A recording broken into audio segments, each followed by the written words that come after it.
Welcome back. Between rising inflation and the barrage of looming Fed rate hikes, our next guest says that investor pushback has shifted from inflation peaking to when will it end and where will it land. Joining us now is Stuart Kaiser, UBS head of equity derivatives research. Stuart, always great to get some time with you here. Look, really bad close on Friday for the markets. I mean, how much downside risk do you think there is left for the NASDAQ and S&P 500 here? Hey, good morning, Brad. Yeah, it was obviously a pretty painful week to end the month last week. I mean, look, in our opinion, the risk reward is actually going to start to improve over the next couple of months. I think what the markets are struggling with right now is something you touched on before, which is, conversation from the Fed has been a little bit unstable.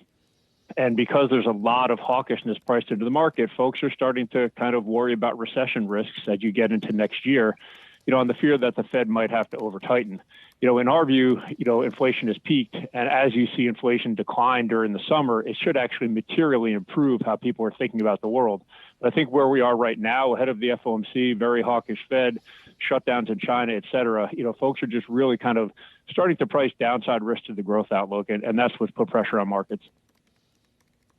And so what do you think the next phase then is, especially if you look at the Fed this week and then the jobs report as a catalyst, Stuart?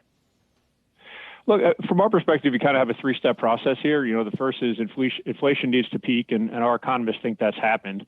The second, I think, is over the course of the next month or two, you need to get more data to confirm that. And hopefully once that data comes in, that'll allow the Fed to kind of dial back the hawkish rhetoric at least a little bit. And I think once that happens, the market will say, well, now we're in a situation where the Fed might not over-tighten.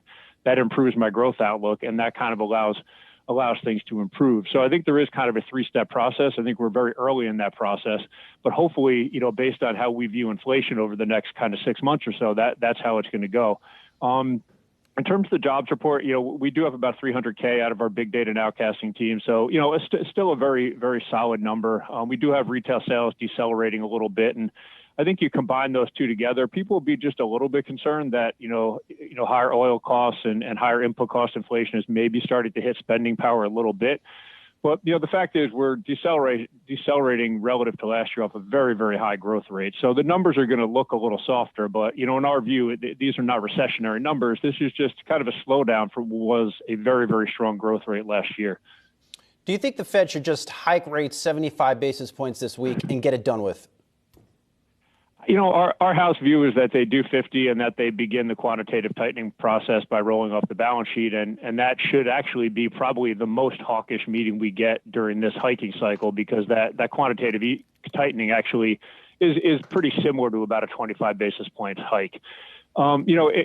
In terms of what they should do, I think it seems like, as you said, there's a lot of disagreement or wide range of opinions, across the FOMC. I'm sure they're going to look at what's being priced into the market, and I think they probably don't want to be, a net surprise relative to market pricing. So, our view is they go 50 this meeting, and they go 50 the next meeting, and then inflation comes down, and they're able to kind of dial it back a little bit.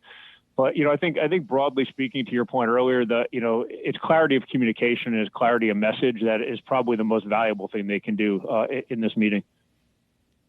Stuart, I don't know if you heard a few moments ago, we were talking about just the dismal month that the NASDAQ had and large cap tech stocks had. In your note to us, you talked about the risk reward of tactical hedges in some of the mega cap tech stocks. What does that mean for the layperson when you're looking at those kinds of trades?